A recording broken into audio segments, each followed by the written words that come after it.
Sebab orang politik sangat penting untuk kau show off. Kau sebagai menteri, kalau kau fikir bahawa guna page website kementerian, guna page kementerian kau dah boleh famous, takkan lah. Impossible lah satu Malaysia tak kenal kau.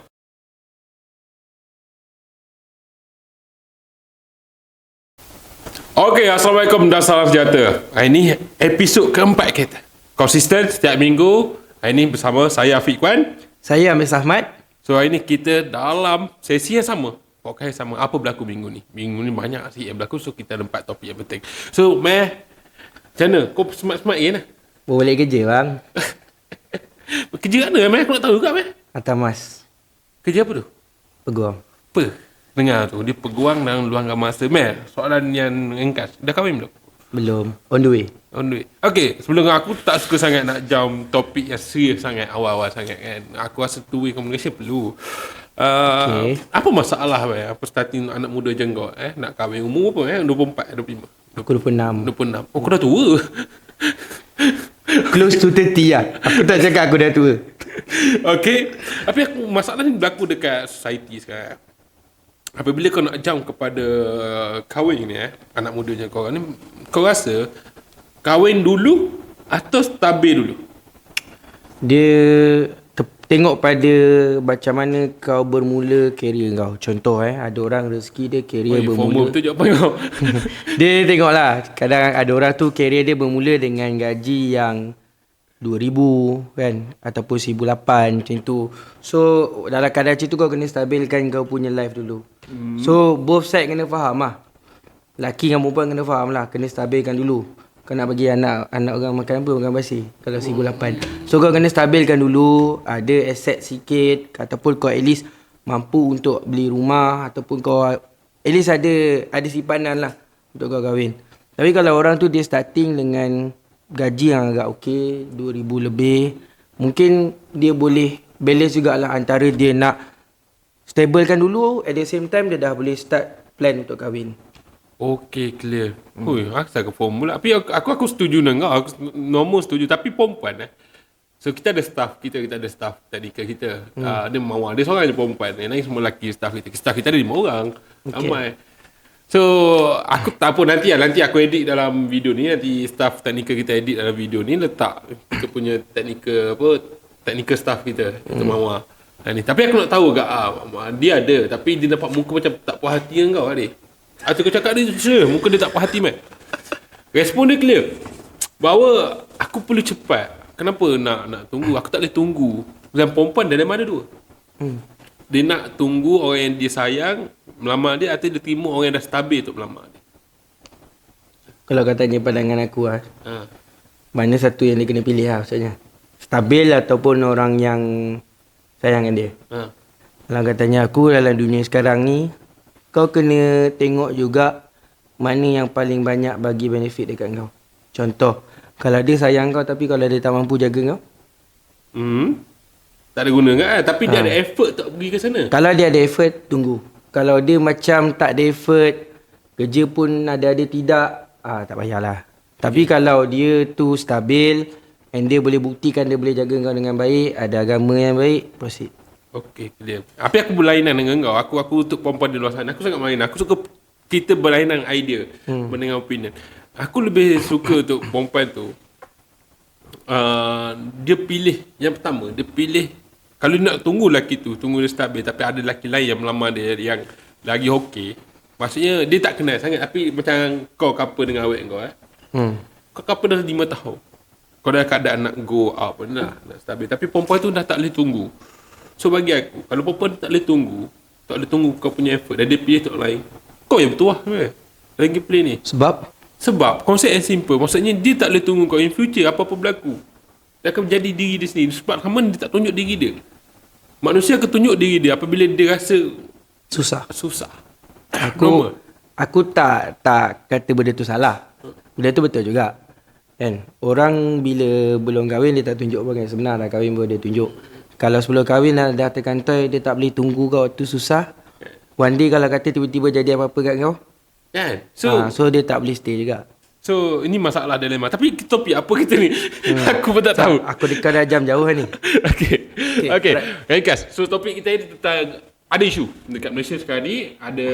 Kita ada arwah Sarudin Hayut yang baru meninggal. So mungkin ada rombokan kabinet yang berlaku. Dan sekarang ni kita nak bincang soal tu. So sekarang ni apa yang kita nampak di dalam sosial media, bermain di sosial media, tidak ada statement rasmi oleh Datuk Seri Anwar pun yang menyatakan dia nak rombak secara detail pun, dia nak rombak siapa. Tapi ada rumor-rumor yang kata bahawa ini peluang untuk dia rombak secara total. Sebab apa? Memang dia akan tukar orang pun sekarang ni. Memang dia akan ganti arwah Sarudin Hayut dengan orang baru. Dan jangkaan orang masyarakat di luar sana, Anwar akan guna peluang ni untuk apa? Untuk dia reshuffle semua kabinet dia yang tak function semua. So, dalam soal reshuffle kabinet ni, kita tak nak setuh kenapa dia berlaku. Kita tahu apa senario dia berlaku. Tapi kita nak setuh macam mana prosedur dia. Prosedur dia, kalau kita nak shuffle kabinet, adakah kena akad sumpah lagi? Tu memang kena lah kan.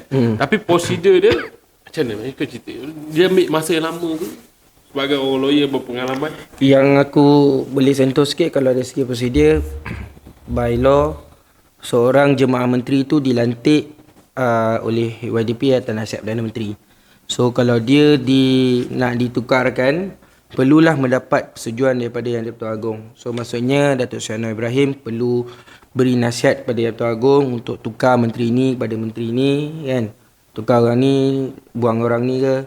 So bila Yang di-Pertuan Agong perkenan dengan nasihat Perdana Menteri tu, barulah pertukaran itu dibuat dan orang baru tu akan akad sumpah.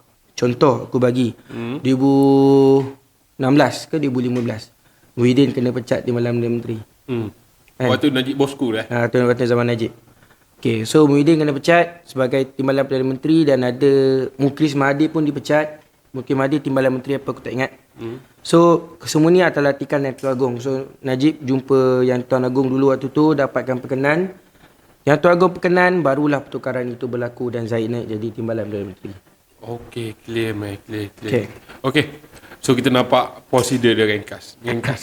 Prosedur dia apa motif dia. Banyak motif dia dulu zaman bosku politik.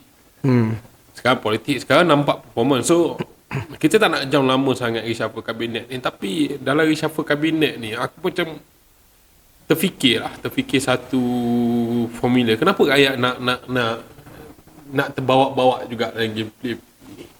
Itu soalan aku. Dan kenapa aku fikir berapa rakyat nak terlibat juga. Dan netizen kat Twitter kata dia ni kena buang. Yang paling famous lah orang kata kena reshuffle adalah Fahmi Fadzil. Itu paling famous lah. Aku tak tahu lah. Kesian juga Fahmi Fadzil, Menteri Komunikasi. Dia paling famous lah. Dalam sosial media menyatakan bahawa dia tak function. Tapi aku tak kisahlah dia function tak. Aku rasa semua orang perlukan masa. Tapi gameplay yang paling penting kita nak jump kat sini ialah soal yang kita nak tekankan, soal kelangsungan kabinet ni. Kalau kita dah start awal, dari tempoh tak pas tahu kita dah reshuffle, adakah nanti kita nak reshuffle lagi? Betul. Itu soalan aku. Sebab aku rasa, bagi aku lah, untuk kau nak show off kau punya performance dalam tempoh dalam 9 bulan atau 10 bulan ni, susah. Sangat susah. Polisi tak boleh nak buat. Kau hanya boleh buat inisiatif yang sekarang ni. Dan inisiatif, apa orang politik panggil lah. Dia satu menteri, semua menteri tengah kerja, apa aku faham. Semua menteri kena kerja satu point ni. Dia tengah kerja semua inisiatif atau program yang cepat. Maksudnya touch and go, tak boleh go dasar. Dia touch go. Semua tu je boleh tu. Kalau dia nak start dasar, dia tak boleh nak buat sekarang. Sebab dia perlu take time yang panjang, long term yang panjang. So pada aku berbahas seorang-seorang ni tak seronok kat dia tengok muka masang kau. Kau boleh je nak mencelah, tak ada masalah. Faham. Okay. Aku tengah nak digest kau punya idea ni. Okay. Soalan aku ringkas. Aku tinggalkan soalan lah untuk kau. Siapa menteri pilihan kau? Aku bagi 3 menteri pilihan utama kau. Yang perform kan tak perform? Kita ambil yang perform dulu lah. Tapi jangan setu menteri kewangan lah. Sebab dua-dua sama. Kalau katanya aku menteri kewangan tu should be reconsider juga. Okay, tak lah macam je lah. Kalau kau katanya aku kan menteri yang perform 3 orang, aku letak Rafizi menteri ekonomi. Why? Tapi kat social media nama Rafizi agak tok untuk dibuang. Okay, aku faham benda tu. Sebab orang nampak Rafizi banyak sembang tapi kerja tak jalan lah. Itu antara antara kritikal pada Rafizi lah. Tapi bagi aku je ni, Rafizi tengah dalam final projek ekonomi yang sangat besar. IPR, Inisiatif Pendapatan Rakyat. Inisiatif tani apa semua tu kan. Ya, banyak APR, cerita berbahaya. Intan apa dah semua tu kan. Okay. So bagi aku benda tu dalam final project, and benda tu menunjukkan keberjayaan kepada beberapa final project yang dah dibuat. Tau. Contoh macam inisiatif tani, Intan tu semua tu. Jadi bagi ruang kepada Rafizi untuk buktikan apa yang dia buat dalam IPR itu berjaya. Bagi ruang dulu. Satu. Kedua, aku tak nafikan sekarang kita mungkin ada isu sikit pasal inflasi. But kita kena ingat jasa Rafizi yang, kalau aku nak kata jasa lah juga, dia ambil kerajaan dalam keadaan inflasi 4.0 tak silap aku. Yes, dan dia diturunkan kepada 2.0, 2.4, 2.3. So Rafizi tengah buat kerja, and at the same time kita boleh nampak ekonomi kita dah mula growth, even though yalah ada kritikan dan sebagainya, tapi dari sudut ekonomi rakyat tu bagi dia masa. And one more thing yang aku nak sangat tengok Rafizi buat adalah subsidi bersasar. Okay. So that's why bagi aku Rafizi perlu dipertahankan. Tu satu. And Menteri lain? antara yang perform. Kedua, yang perform Nik Nazmi. Oh, ni antara Nafi Nik Nazmi. Climate issue apa? Ni apa yang green ekonomi. Green ekonomi kan? Aku panggil green ekonomi lah. NCCR tu apa benda aku kan? lupa nama dia. Kan? So new energy policy tu bagi aku tu satu benda yang bukan untuk 5 tahun akan datang, tapi untuk our future generation, yang Nik Nazmi boleh buat dalam masa sekejap, which is memang sangat bagus lah. Okay, tu kedua Nik Nazmi. Yang ketiga, aku boleh bagi kredit kepada Fadlina Siddiq, Menteri Kesihatan, Menteri Pendidikan, which is dia dah mula struktur balik. Ini aku dapat feedback daripada cikgu-cikgu lah. Aku banyak kawan cikgu. Oh, lawyer kawan cikgu. Kawan-kawan sekolah. Kawan-kawan sekolah. Okay. So, dia orang punya feedback banyak yang kata, even aku ada je buat part time. Kau tahu aku buat part time Grab kan. Ada aku dapat cikgu, aku tanya dia, what your opinion pasal cikgu, pasal Fadlina Siddiq, which is dia kata bagus. Banyak buat kerja, banyak mudahkan urusan. So, banyak kerja-kerja perkeranian guru yang bersepah-sepah dulu ni, Fadlina Siddiq je rangkumkan lah. So, tu 3 yang perform. Yang tak perform, nak aku sebut Sebelum kita jam tak perform, bagi aku respon yang perform bagi aku. Poin-poin aku rasa yang perform ni yang kat saya.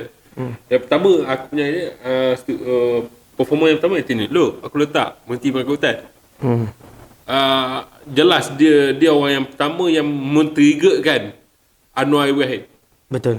Aku tak ada survey yang dikeluarkan oleh Merdeka Center ke aku lupa, yang menunjukkan menteri paling perform atau menteri yang dikenali adalah Hatin Duduk berbanding pada menteri waktu tu.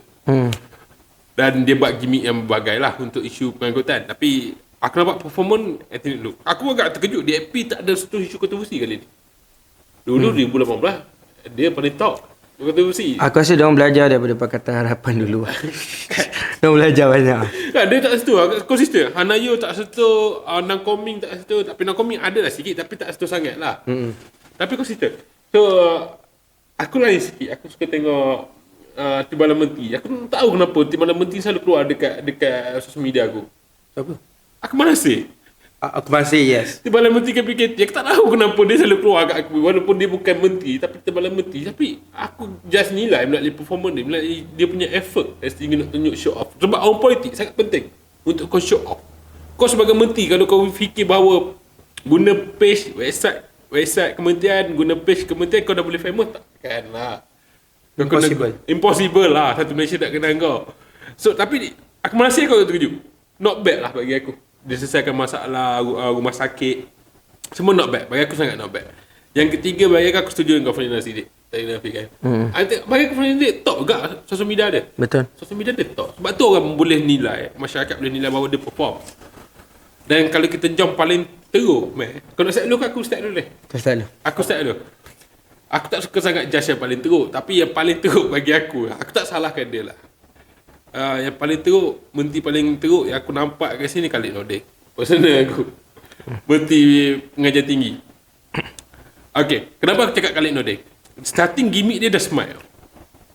Starting gimmick konsisten. Aku nampak first konsisten Khalid Nordin dia kenali sebagai gimmick yang paling power, iaitu nak buat student union.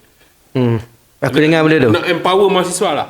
Sampai 10 bulan dia tempoh dah habis penggal lah. Tak buat. Okay, aku faham lah. Okay, dia nak buat benda lain pula aku. Lepas tu datang dengan PTPTN punya isu. Okay. Aku okay tau. Aku okay. Aku suka soal menteri yang ambil tanggungjawab.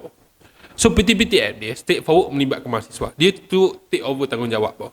Maksudnya waktu dalam dia punya sidang media Khalid Nordin, dia nyatakan bahawa okay, kita akan masukkan deposit PTPTN.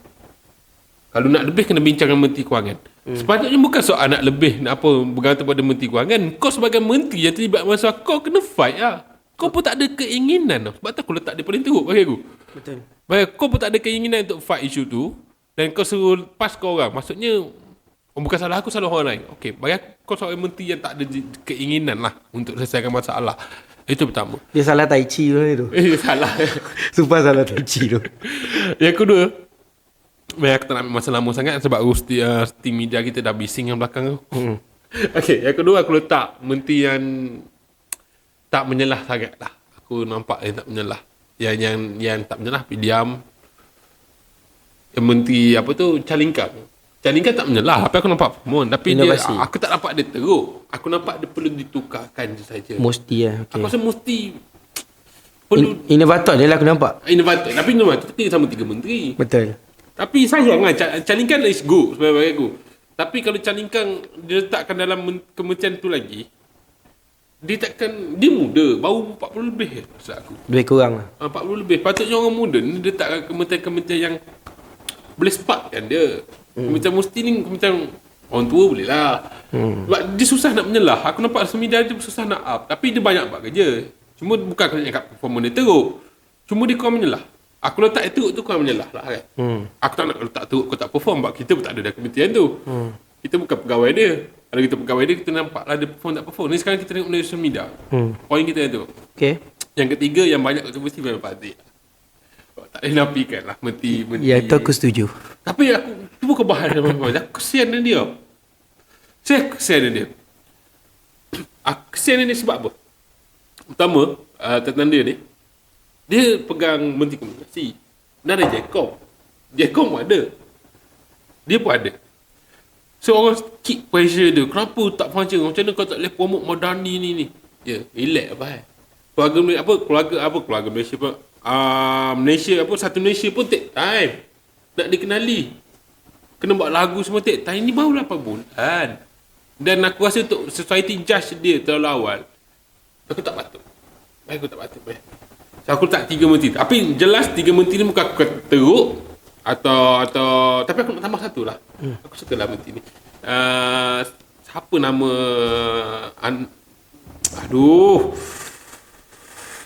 Timbalan Menteri Pendidikan Menteri Pendidikan Malaysia. Timbalan Menteri Pendidikan. Adik Lee Kisian tu. Allah, aku tak ingat nama dia. Aku tak ingat nama tapi aku ingat abang dia. Lee Kisian. Betul tak? Juga Eng. Lee Guan Eng. Lee Kisian bapak dia. Aduh. Tak, aku dah jam tadi. Okey, tak apa. Lee Guan Eng. Adik Lee Guan Eng. Okey, dia okey. Timbalan Menteri yang perform.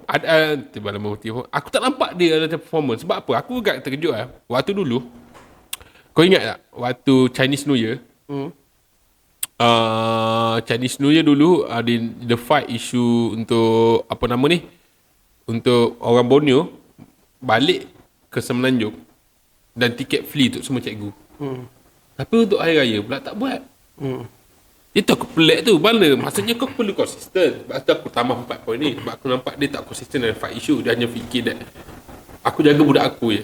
Kau tak boleh buat macam tu kalau kau menteri. Betul. Kalau kau ahli parlimen kau tak boleh buat macam tu. Tapi kalau kau ada jawatan politik dan hanya jawatan politik yang bukan dipilih oleh rakyat, kau lah, tak kisah. Tapi sekarang kau dilantik sebagai menteri.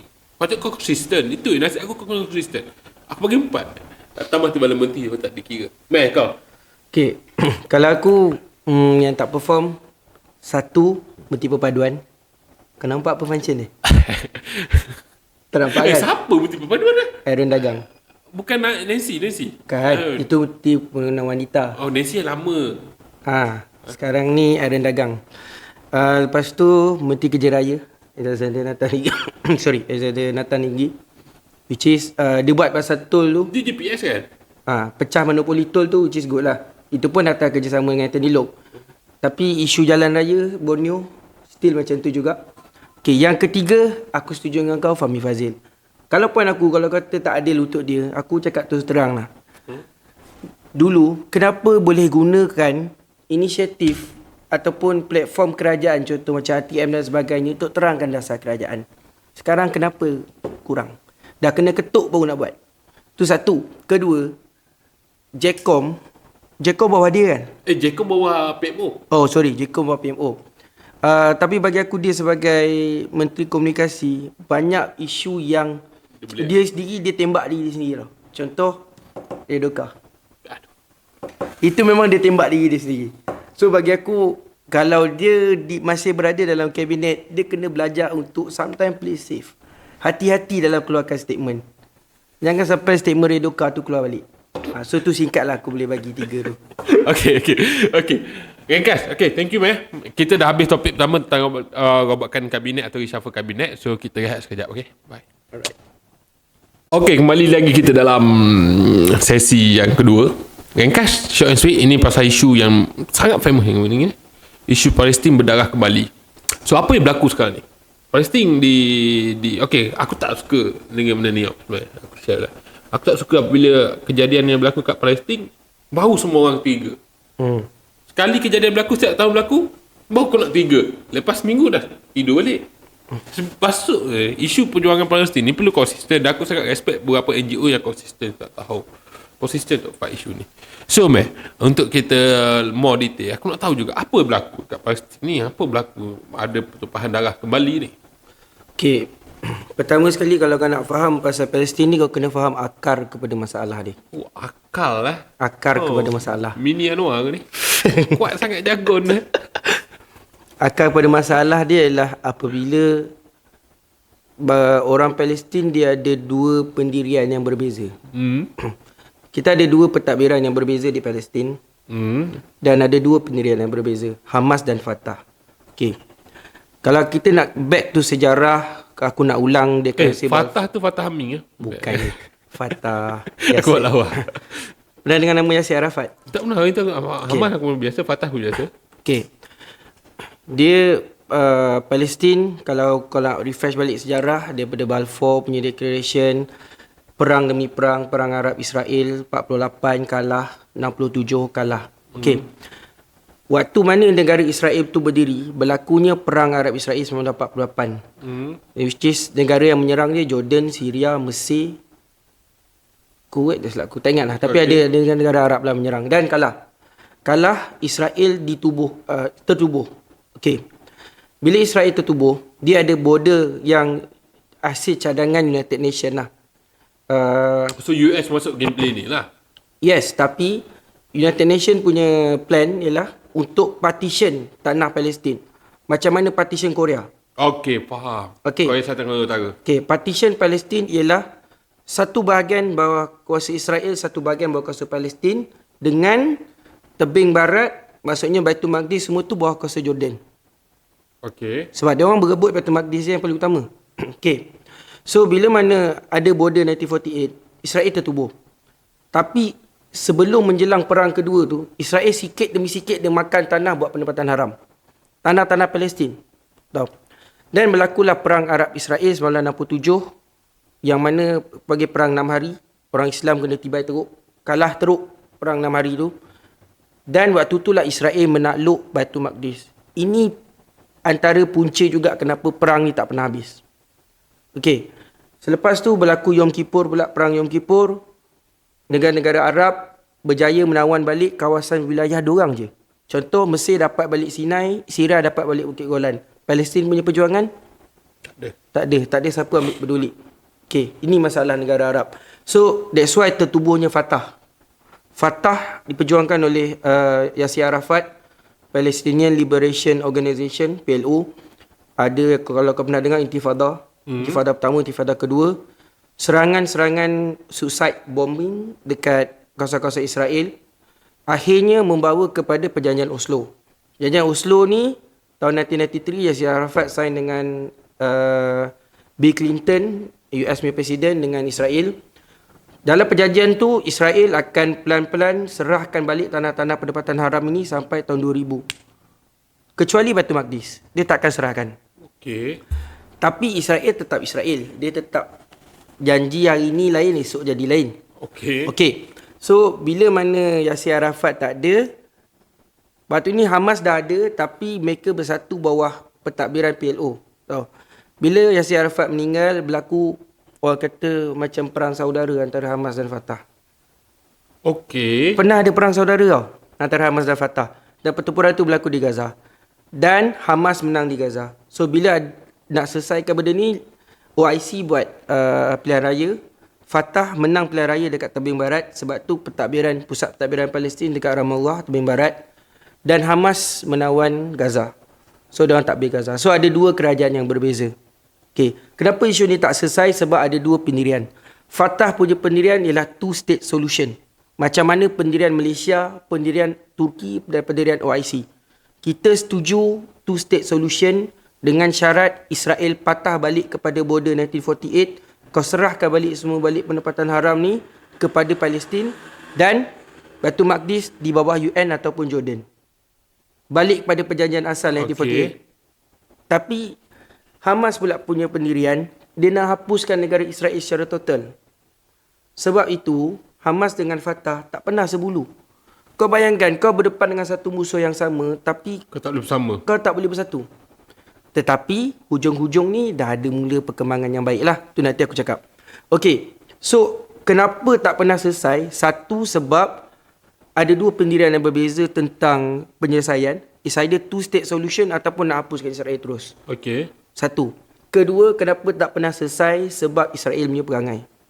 Israel sikit demi sikit dia makan. Kau pernah tak tengok peta Palestin yang dulu hijau, lepas tu lama-lama tinggal hijau kelompok-kelompok tu kan? Itu pendapatan haram Israel yang dibuat sikit demi sikit tawan seluruh tanah Palestin. Padahal kan itu bukan dalam kawasan perjanjian dia tau. Perjanjian 1948. Okey. Satu lagi perkara yang menyebabkan Palestin ni tak pernah selesai isu dia. Sebab Palestin tak pernah diiktiraf sebagai satu negara berdaulat. Palestin tak pernah ada dalam PBB. Israel itu lah. Israel diiktiraf. Kalau kau rujuk Undang-Undang Antarabangsa, ada 4 syarat untuk kau diiktiraf sebagai negara berdaulat. Satu, kau ada kerajaan. Kedua, kau ada rakyat. Ketiga, kau ada sepadan. Keempat, kau diiktiraf oleh dunia antarabangsa. Okay, the issue now is Israel tak cukup 4 syarat. Sampai sekarang, Israel tak boleh tentukan mana sepadan dia. 1948 ataupun 1967 punya sepadan yang dia tawan. Ataupun pendapatan-pendapatan haram yang dia buka. Tak ada. Palestin directly ada sepadan. Gaza, tebing barat. Cuma masalah Palestin, world recognition. Pengiktirafan negara-negara lain. Dia dapat iktiraf daripada negara Amerika Selatan, negara Islam, Southeast Asia, kecuali negara veto. Veto power. Veto power tak pernah iktiraf. Tak China silap. tak iktiraf dia? Tak silap aku, it's either China ke Great Britain je yang iktiraf. US tak. US tak. Perancis tak. Okay, Rusia tak. Sebab itu, Palestin tak boleh berdiri sebagai negara berdaulat. So, kalau kau nak fight hak kau based on UN Charter sebagai sebuah negara berdaulat, tak boleh. Sebab kau bukan sebuah negara berdaulat based on UN Charter. Tahu? So, itu antara tiga masalah kenapa isu ni tak selesai. Pertama, memang isu Palestin. Antara dua orang bergaduh. Isu dalaman. Kedua, Israel punya perangai. Okey. Okay. Ketiga adalah Palestin tak boleh tuntut hak dia dalam UN Charter sebab dia bukan negara berdaulat. Ni aku cakap terus terang by law lah. Okay? Right. Okey, clear. Ada lagi yang kau nak tambah? Agak menarik kat story kau. Aku enggak fokus kat Palestin. Setakat ni tu dulu. Okey, kita nak jam yang more detail. Okey. Benda ni berlaku bukan berlaku setiap tahun lah. Berlaku, boleh kata setiap tahun. 2-3 tahun sekali. Dia akan ada musim benda ni. So, untuk kau selesai masalah ni, saya melalui 3 cara tu lah. Kan? Tapi, macam mana, aku bojong topik yang Israel sikit. Macam mana Israel boleh diiktiraf? Itu soalan. Ni kau kena tengok geopolitik dunia. Macam mana? Okay, first kita back to history balik. Deklarasi Balfour, 1917. Bila Uthmaniyah jatuh, dulu Palestin di bawah Uthmaniyah. Bila Uthmaniyah jatuh, kalah Perang Dunia Pertama, dia tanda tangan perjanjian Versailles. British dapat menakluk Palestin atas nama British Mandate. British Mandate on Palestine. Okay. And dia buat deklarasi Balfour. Deklarasi Balfour ni adalah satu deklarasi untuk memanggil semula orang Yahudi yang kena Holocaust dekat Jerman, yang kena bantai, kena belasah dekat dengan negara Eropah ni, untuk dapat satu tanah. Dan tanah itu adalah Palestin. Okey. Okay. So bila mana Israel dapat semua ni, bila dah datang, dia orang datang ke Palestin, buat penempatan, dan British bagi dia senjata. Berlaku keganasan dan sebagainya. Sampailah British keluar daripada Palestin tahun 48 lepas Perang Dunia Kedua, Israel berdiri sebagai sebuah negara. Mereka isytiharkan mereka tubuhkan satu negara. Okey. Kenapa negara Israel ni boleh berdiri? So, kenapa aku cakap pasal geopolitik dunia? Kau kena ingat satu. Presiden-presiden US, siapa backup dia untuk dia dapat kuasa politik? US lah pekat dia. Tak. Banker-banker Yahudi. Okay, ni aku bukan cakap teori konspirasi apa semua mengarut lah, tapi that's the fact. You know about Rothschild kan? Oh ya, I know. Rothschild adalah funder kepada politician US yang naik. Siapa je yang tak pernah dapat funder US? Bill Clinton, Bapak Bush sendiri, Obama. Semua adalah funder-funder daripada Yahudi. Banker-banker Yahudi ataupun pemegang ekonomi Yahudi yang ada di US adalah kuasa ekonomi US yang sebenar. So US, kenapa dia backup Israel? Sebab dia naik sebabkan orang-orang Israel yang ada di US. Okay. Faham tak? So di situ, kenapa Israel ni selalu ada backup? Sebab dia ada big power kat belakang yang support dia. Sebab dia dah buat kerja di negara tu, di negara US tu. Okay, itu satu. Kedua, kenapa Israel ni boleh berdiri walaupun Israel banyak buat jenayah antarabangsa. Contoh, baru-baru ni serangan dekat Gaza, diorang guna bom fosforus. Yes, pun tak dibenarkan. Bom tu tak dibenarkan. Bukan digunakan tahun ni, daripada tahun 1990 diorang dah gunakan. Dan diorang digunakan kita panggil denoted uranium tau. Ni aku baru baca. Denoted uranium ni kau tembak daripada kereta kebal, kalau kena kulit kau memang melecur. Okey. Sebab dia ada uranium. Dan senjata tu tak dibenarkan undang-undang antarabangsa, tapi Israel selalu pakai. Kenapa tak dibawa ke mahkamah jenayah antarabangsa? Sebab satu, Israel selalu ada backup negara besar satu. Dia guna teori dia kata nak defend negara dia. Yes, satu. Yang kedua, dunia menganggap Israel menyerang pengganas. Hamas tak diiktiraf sebagai satu pentadbiran, tapi diiktiraf sebagai satu pengganas. Sama macam Taliban. Okay. So that's why, kenapa bila Israel attack, benda tu senyap. It's not fair. Kalau tanya aku, memang tak fair. And the issue, satu lagi perkara yang aku agak kecewa, negara-negara Arab keliling Israel tak pernah satu kali pun bawa isu ni ke Mahkamah Jenayah Antarabangsa. Arab Saudi senyap, Jordan sebelah je senyap, Syria sebelah senyap, Mesir tu sebelah je dengan Gaza. Siap tutup lagi pintu sepadan. Faham tak? So kenapa Israel kuat? Sebab dia banyak orang backup, and negara Arab ni pun sebenarnya tak support Palestin. Frankly speaking lah. Okay, clear. Okay, aku tak nak bahas detail kenapa negara Arab tak support itu detail. Aku rasa topik special tu. Okay, kita nak jam topik yang ringkas. Man, benda ni berlaku tak tahu. Apa man, rakyat Malaysia. Sorry, tersasul lah. Rakyat Malaysia. Okay. Apa boleh rakyat Malaysia buat selain pada solidariti? Sebab aku tahu hari Jumaat ni ada himpunan. Selain pada tu, apa yang rakyat Malaysia boleh buat? Sebab benda ni dibuat saya tak. Oh, semua orang tukar bersolidariti. Ada cyber trooper Malaysia ni yang tak dibayar pro bono lah. Pergi tembak social media Israel. Siapa Israel koyak. Itu ada mereka yang buat. Ada netizen Malaysia, Indonesia yang buat. So, selain pada benda-benda itu, solidariti semua tu. Yelah, bagi aku senang je. Kita nak hantar tentera memang impossible lah. Kan? Aku tengok kat komen sosial media ni, kadang-kadang aku pening juga. Kenapa lah kita tak hantar tentera serang dekat Israel, tolong Palestin. It's not about kau hantar tentera tau. Satu, kita adalah negara berkecuali. Kita dah janji bawah UN, bawah apa? Lupa. Bukan, kita pernah sign satu agreement yang sebenarnya tak ikat pun. 6 negara-negara berkecuali. Yes, betul. Negara-negara berkecuali. Prinsip Malaysia ni di pentas politik antarabangsa, kita sentiasa main play safe. Kita mengutuk, kita menyerang, terutama zaman Mahathir, serang kau-kaunya. Tapi cakap je lah. Tapi cakap. Tapi kita tak take action. And even negara Islam yang lain pun. Sebab apa? Kalau kau hantar tentera, kau masuk campur konflik negara orang, kau akan jadi 2 kali 5 macam US. And at the same time, kau akan trigger konflik yang lebih besar dengan US. So, kau kena jaga kedaulatan negara kau juga. Ya. Kau kena berdiri atas realiti benda ni. Kau Ya, kena aku jaga. setuju. Kan? Tapi apa yang kita boleh buat, yang benda ni kita selama ini Malaysia memang buat. Kau pernah dengar Aman Palestin? Pernah. Okay. Baru-baru ni masjid yang rakyat Malaysia yang dibina atas duit sumbangan rakyat Malaysia hancur. Kena serang. Kena bom. Aman Palestin dekat Palestin adalah satu pertubuhan yang sangat besar bantuan kepada rakyat Gaza. Bantuan perubatan, makanan, pendidikan, sekolah-sekolah. Banyak daripada Aman Palestin. Dan kita antara negara yang kalau orang Palestin dengar nama Malaysia, diorang tahu Malaysia banyak tolong diorang. Cuma pertolongan kita setakat bantuan kemanusiaan.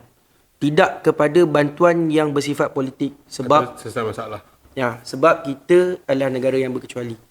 Okey. Okay, clear. Clear. So, tapi last show aku nak ingatkan yang mana anak muda di luar sana. Ini ringkas sangat. So, hari Jumaat ni tak salah aku ada perhimpunan Bersolidariti Yang dibuat kat mana mah? Aku lupa. Dibuat dekat KL.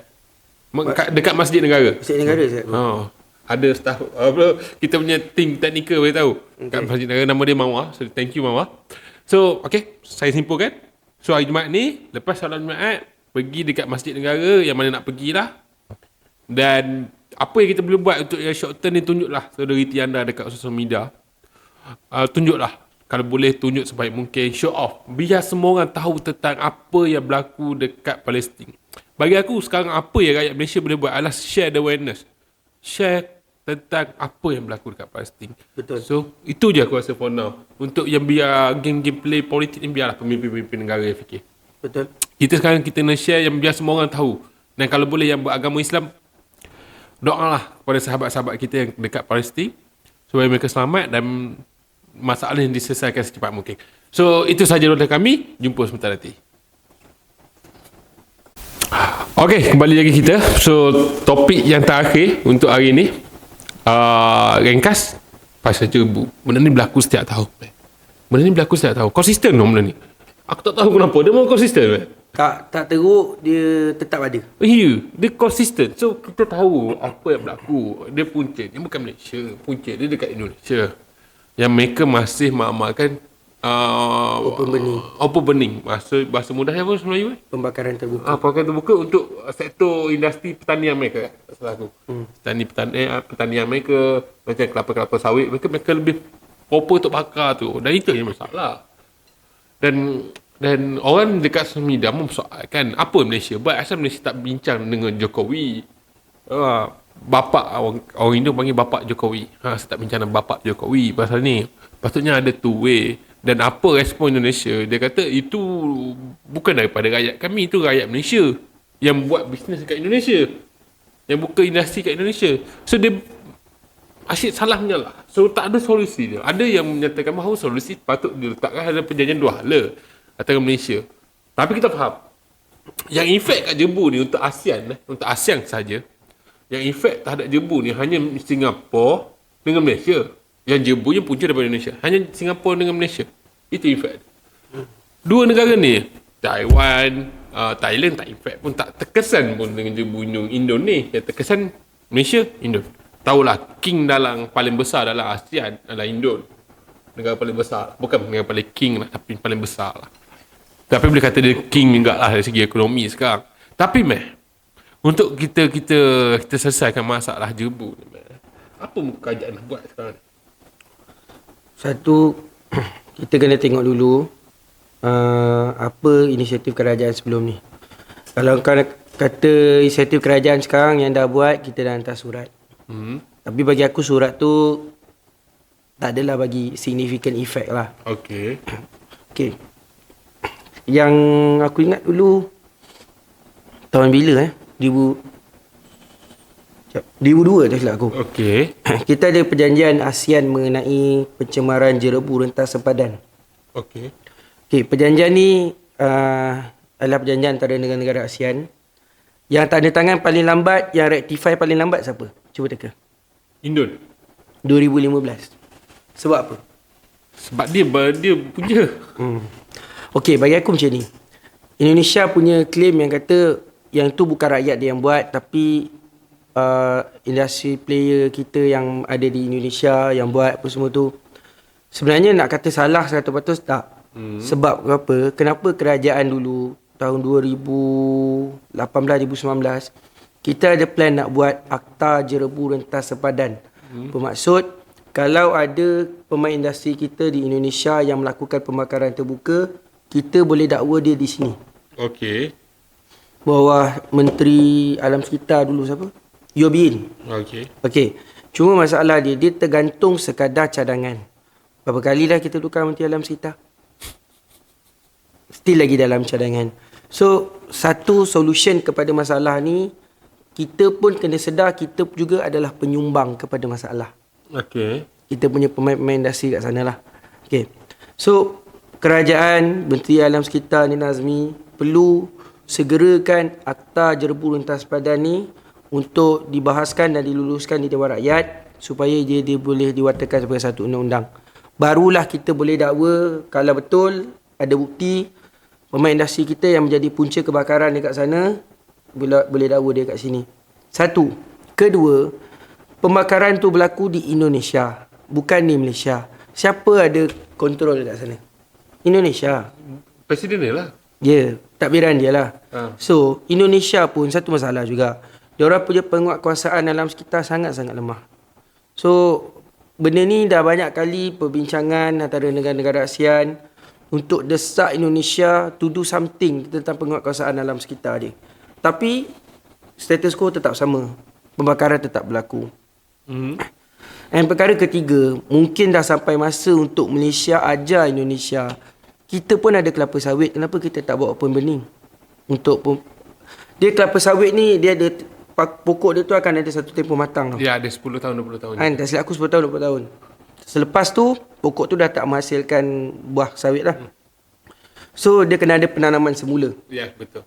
Malaysia punya style, kita tebang, kita tanam balik. Indonesia, dia pergi bakar. Itu sebab apa Indonesia bakar sebab dia jimat kos. Yes. Sebab Malaysia dia kumpulkan, lepas dia potong, dia akan biarkan tumbang, dia akan potong. Dia akan kumpulkan tu, dia kumpulkan tempat. Dia macam ada dia tak bakar tapi dia kumpulkan sebab tu pokok dia akan Decompose. Dia akan kompos sendiri. So untuk Indonesia tak, dia nak cepat kadang-kadang jimat kos. Jimat kos sangat penting. Sangat jimat kos bagi aku, bakar sangat jimat kos. Kau tak perlu bayar lori tambahan, kau tak perlu ada pekerja tambahan untuk angkut benda tu Faham? Itu jimat kos. So back pada topik kau. Kerajaan more pada kita bincang solusi selain pada surat akta tu more detail yang kerajaan boleh buat antara Indonesia. Adakah buat perjanjian terus dengan Indonesia? Nak lagi tahun depan. Tahun ni ke tahun depan Indonesia ada election. Indonesia ada election. Yang bertanding 3 calon ternama kan Indonesia, tapi aku tak ingat nama. Kau ingat nama tu? Dia seorang. Anies Baswedan, Prabowo dengan Prabowo tak agak famous orang tua tu. Prabowo dengan Mas Ganjar. Mas Ganjar tu muda Muda. Prabowo tu agak famous. Tapi dalam election dia, kau rasa kena ada perjanjian tu antara Indonesia dengan Malaysia atau Indonesia, Singapura, Malaysia. Kena ada perjanjian. Apa kau rasa? Perjanjian dah buat. Perjanjian lain tu way untuk selesaikan masalah lain tu. Perjanjian dah buat. Dah buat. Siapa yang tak ikut ni? Di Budu dah buat.